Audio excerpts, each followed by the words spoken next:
Hey everybody, welcome to News from Heaven. This is the show where we try to figure out life and the mind by taking an annotated journey through Swedenborg's writings. And last episode, we were talking about the kinds of angelic power.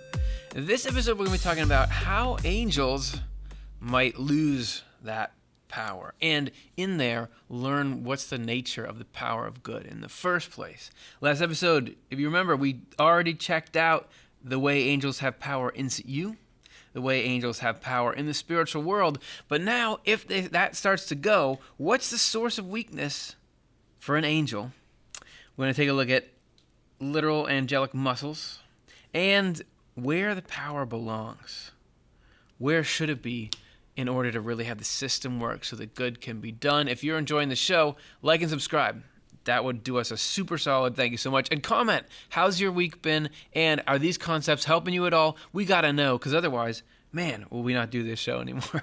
All right, so the point of it all is to get us out of the stuff that has power over us most of the time. I'm talking about, you know them, let's call them out. Worry, fear, loneliness, depression, anxiety. What's going on for you? If you wouldn't mind, share what's getting you down in the comments, because then people have a chance to know they're not alone. We have a chance to lift each other up, and hopefully we can take whatever's bothering us, apply these ideas to it, and no matter what those, no matter which part of the worldview Swedenborg describes we get at, it should remind us that there's a higher truth and give us some kind of window into that light, even if we're talking about angels losing power. To talk about something like that, you got to get to Heaven and Hell. Download the link in the description. Scroll down to 230, where we continue our discussion. And last time they were talking about angels being able to knock over mountains and send all these evil spirits away. And it seemed like, are they out of control? Do they really have the love and truth that comes from God? And do angels and God ever disagree about how to use the power? How many angels would it take to beat God, etc.? Let's see what the answers are. It does need to be known, though, that angels have absolutely no power on their own. Even though we were spending all last episode talking about the power of angels, on their own, they have none. All the power they have comes from the Lord. So you have God depicted here as the spiritual Son sending love and wisdom into the world. All the angels that we talked about being able to do all these amazing things in us and in the spiritual world, they all have power because they are conduits. What an angel is you're opened up to the love that wants to flow through and to the truth that exists in the world. And that is what is giving all the power we see displayed out of angels. And here's the interesting psychological component to how you become an angel and how you mess it up if you are an angel. Further, they are powers to the extent that they recognize this fact being, of course, that they don't have power on their own, but that it comes from the Lord. And the part of the angelic condition is to exercise amazing power, but to acknowledge that you don't have any power, to know that I am part of a system that's delivering the love and truth from God to the world. Any of them who believes that their power, and this is the source of weakness that we're talking about here. Any of them who believe that their power comes from themselves immediately become so weak that they cannot resist even a single evil spirit, because in addition to they just aren't hooked up to the divine, the mindset of an evil spirit, which is just a person who's engrossed in evil, what is evil itself? It is me and then everyone else here. That I believe that I am more important, and I also believe that I am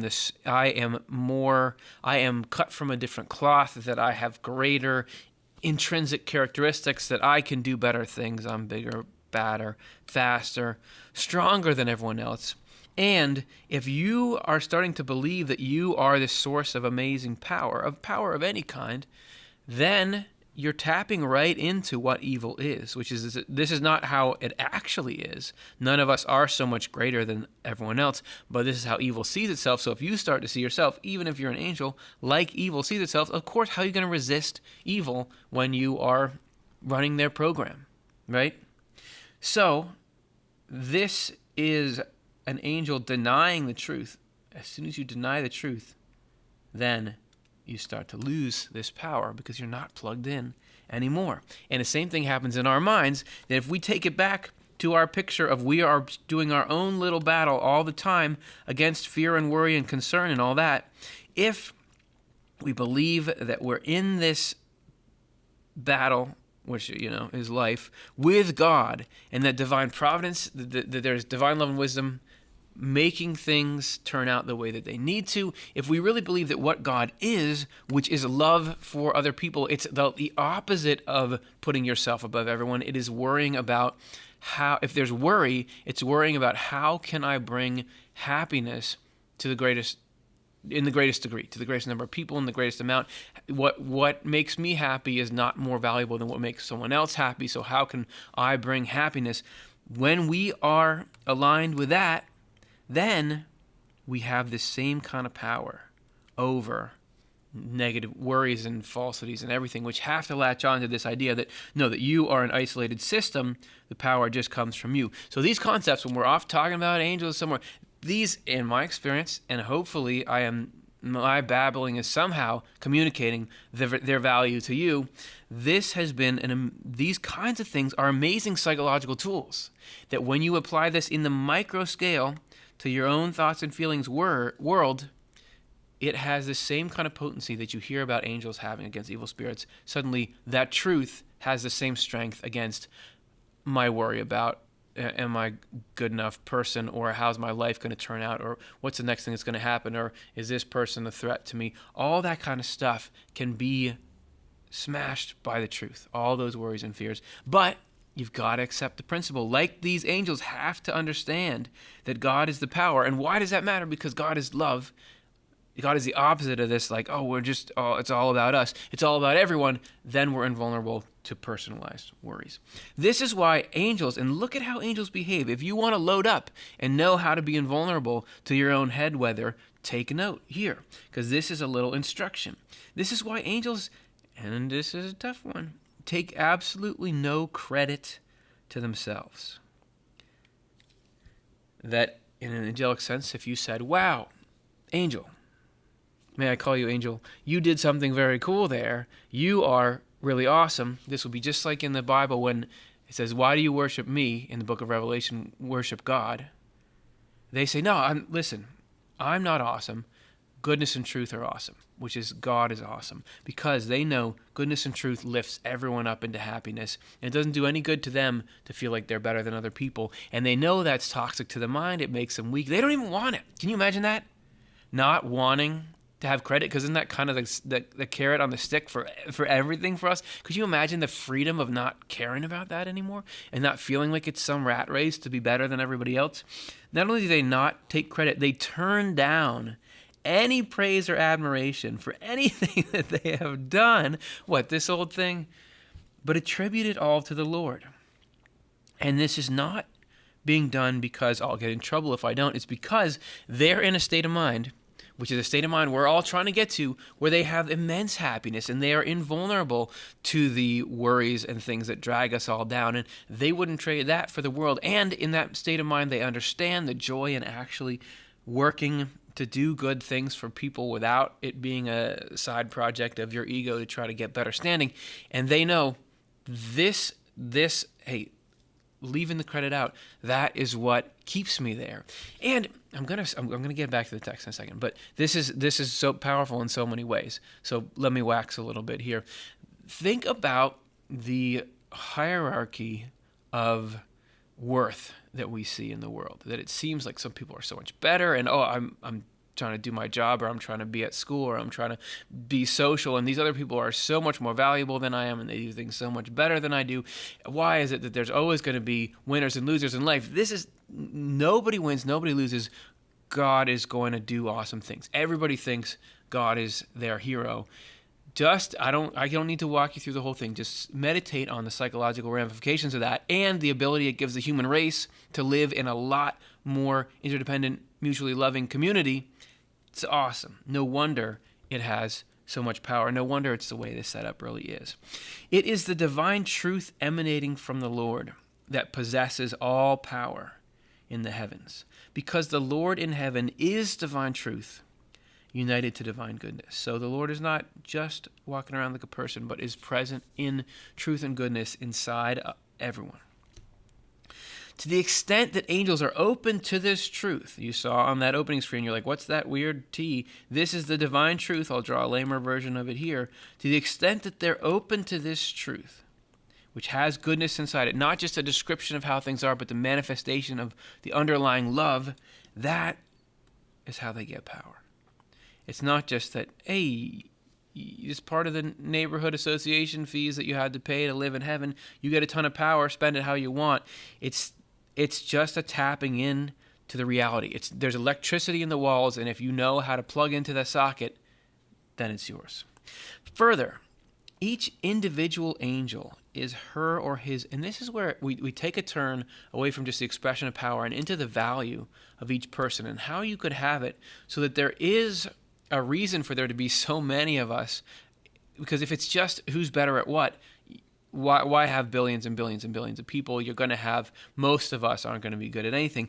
But look at this system where it's a contribution from all, and in a specific way that you can do stuff and you can bring value to the whole thing that nobody else can bring, which is something we're overjoyed to do because we want to serve the whole, not because look at how unique I am. Further, each individual angel is her or his own truth and own good, because the nature of each one is determined by her or his discernment and intent. We're going to get a little bit definition-y here. Discernment being a matter of what is true because all its functions originate in truths. Intent being a matter of what is good because all its functions originate in aspects of the good. We plug into these two things that are the presence of the God with all of us. You see, whatever we understand, we call true. And whatever we intend, we call good, which is a great psychological point, that it's very hard to separate. Nobody thinks they're the bad guy because you think, well, I have a good reason to be doing what I do. This is why each one of us is his or her own truth and own good. And here's the technical explanation of how angels plug in to the divine. Therefore, to the extent which an angel is truth from the divine and good from the divine, that angel is a power because the Lord is with her to that extent. Further, since no one enjoys exactly the same good and truth as anyone else, for in heaven and this world there is constant variety, one angel does not enjoy the same power as another. Quick diagram, it's not going to hurt. You have the Lord. I always draw the Lord as the Son. I don't know how to stop because Swedenborg has these huge sections about the Lord being the spiritual Son, but God also is a person as well. We all are people here. Let's draw us as circles. Why not? And in each of us there is, as he was just describing, there's a will and an intellect. So we have sort of two boxes, our emotional box and our intellectual box, where you can stick some kind of truth and some kind of good. And he said that, we'll have our negative example here first, whatever we latch onto, we call good. Whatever purpose we gravitate towards, we say, that's my good. It could be that my good is to advance my own interests at the cost of everyone else. And to me, it's good because it feels great when I get what I want and I win, even though that's not actually good for the whole human race. But I've filled my box to accept what I feel like is good with my own good. And then what we see as true is whatever justifications we have to support that lifestyle. So we've filled up that box. Then our slots are full. And even though God is sustaining us, the actual goodness and truth coming out of God, I guess goodness would have it be a little red line, can't occupy those slots in the same way. And as such, we stunt our potential because you just think about how much power is in this divine Son here. But what an angel is, if this thing on the left is an angel, the goodness, he said that they have the divine good in them. So the divine good is love for the whole human race, right? You have divine good in there. So if they make what the Lord loves, what they love, the Lord cares about setting up a heaven and a conditions in existence where everybody can thrive and be valued and love and learn and grow. If that's what excites you as well, suddenly you're plugged in. And if the truth you use to support that is just actually how things really are, because that's the way the divine set up the system, then you're plugging into the divine truth. Suddenly, all the power that is circling around here comes through you, and we hit this condition called being an angel. That's the power, as long as we're attuned to this, because you have to have the truth to get the good. So if you start to believe, oh, it all comes from me, you're blocking yourself off. So that's what this paragraph says, in my very, very humble opinion. The angels, okay, one angel does not enjoy the same power as another. Sorry, I got to go back to my diagram. It's even though we're all hooking up in the same way, you as this angel hook up to these rays. I can't hook up to those rays. I can hook up to these rays of goodness and truth over here. And so I'm able to bring something else to it. So it's not just that we can plug in and live up to our potential, but I need you to plug into yours, because you're going to show me something, some kind of love and truth that I never would have been able to see before. It's only a potential in God until it's realized through a person. And that person is you. The angels, and now we're going to get into, we said we were going to do angelic muscles, another beefy arm. I drew a great one for the intro. Angelic muscles, because now we're getting into the correspondences in the shape of heaven. The angels who constitute the arm in the universal human, or heaven, meaning the ones who correspond to what our arms do for our bodies, they do for the grand human of heaven, have the most power, because they are the ones who, more than any others, why do they have so much power? Are focused on things true. And good flows into their truths from the entire heaven, so too all our strength is concentrated in our arms. And the whole body expresses its power through them. This is why arms and hands in the word mean power. He's got the whole world in his hands, is God's power through heaven to take care of people. So you are wearing a little teeny map of heaven, and just like if somebody said, can you push this heavy thing, you wouldn't, sort of line up your knees and get after it. You're pushing with your arms. And when you need to lift something, you're lifting with your arms. So the angels in heaven who are focused on the truth and do the same thing, all of heaven, again, it's never about the individual. All of heaven can then work through them. They just set the right scaffolding up with their truth. All of heaven works through, which is, of course, God working through the heaven, and everybody knows that. Nobody cares who gets the credit. What it is what do we do? And what we do is help the human race. That is what creates power. It's that unity, it's that love, it's that lack of hell or ego that creates the power. Sometimes, and here's a total weird Swedenborg twist, a bare arm appears in heaven that has so much power that it could crush any obstacle, even if it were a boulder on earth. Once it moved toward me, and I saw that it could crush my bones to powder. So he's like, okay, I get it. So this vision is showing me something. Leave off the bones. It may be seen in number 137 above, download the book and read it for yourself, that all power belongs to the divine truth that emanates from the Lord, and that angels are powers to the extent that they accept divine truth from the Lord, which we've covered. However, angels are open to divine truth to the extent that they are open to divine good. Since all the power that truths have come from good, truths apart from good have none. This could be the thesis statement of all of Swedenborg. You can't come in here and say, wow, I'm learning how the system works. Okay, you need to plug into this to get divine truth, and I'm going to use it to destroy my enemy who parked in my parking spot. The only power that truth has is from love. Unless, and I'm talking about also the power in our little minds to push back negativity that comes from hell to us. Because if you're assembling facts about life, but they don't come from this desire to love and be helpful, hell can take those and twist them around and somehow get you worrying about yourself. If it's you have all these facts, but you're still wondering about how you can outdo everyone else, even if it's like sort of subconscious, they can use that against you. But if you have good organizing them, if what you want is, I know God is taking care of me, how can I take care of other people? That is something that hell has no leverage on, no purpose. Truth and love together, either without the other, doesn't do it. There's something mystical about that connection.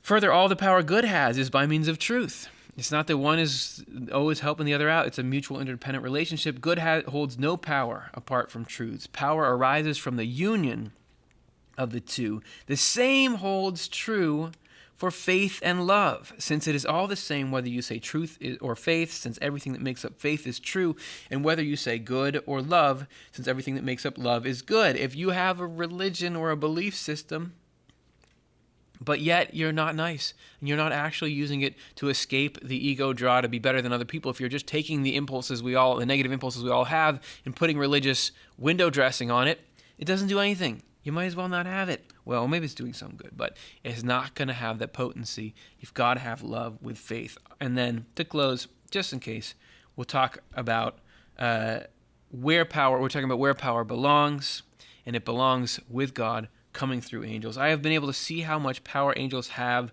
through truths from good, and from the fact when angels simply look at them, when you just peek over, if you're an angel, at an evil spirit, evil spirits fall down in a faint and no longer look human, and that this lasts until the angel looks away. So there's a little superpower for you. And why? Why would that happen? Pardon me. The reason this sort of thing results from the gaze of angels is that their sight comes from the light of heaven, and heaven's light is divine truth. Eyes correspond to truth from good. An evil spirit, meaning a person who embodies, let's say, revenge, and is just waiting to harm people that it thinks has slighted itself, or some kind of predatory, sadistic urge to hurt people for your own benefit, that desire does not look human. Isn't it always that people that commit these horrific crimes, and you see them in the courtroom and you think, that person could do that? Not saying that we know the spiritual state of any of those people, but when you embody something like that and love it, that's not human. That's not a human tendency. So when the truth sees it, you suddenly appear as you really are. You don't look human. And that then leads to the impotence of evil when it's confronted with the truth, because truth and love together have all the power. Remember that when evil is trying to convince you in your mind that darkness and fear and all that have the power, as soon as truth looks at any kind of darkness, it plays possum, because that's just the way the divine design really is. And that's the news from heaven. Anything in there you can use? Is there anything about how angels might lose power that we can apply to our own mindset? Write it in the comments. I want to know if you, this week or in the next few days, you find yourself using that and it works somehow. Let me know in the comments. I want to hear, how does this stuff actually impact lives? Are we making tools that make life better? Please let me know there. Support each other in the comments as well. Like and subscribe. Hopefully we go out from this a little better equipped to go and make the world a better place. Thanks for taking the time. You've made my world a better place by agreeing to hang out for 20 minutes here. Hopefully it was well worth it, and I'll see you next time.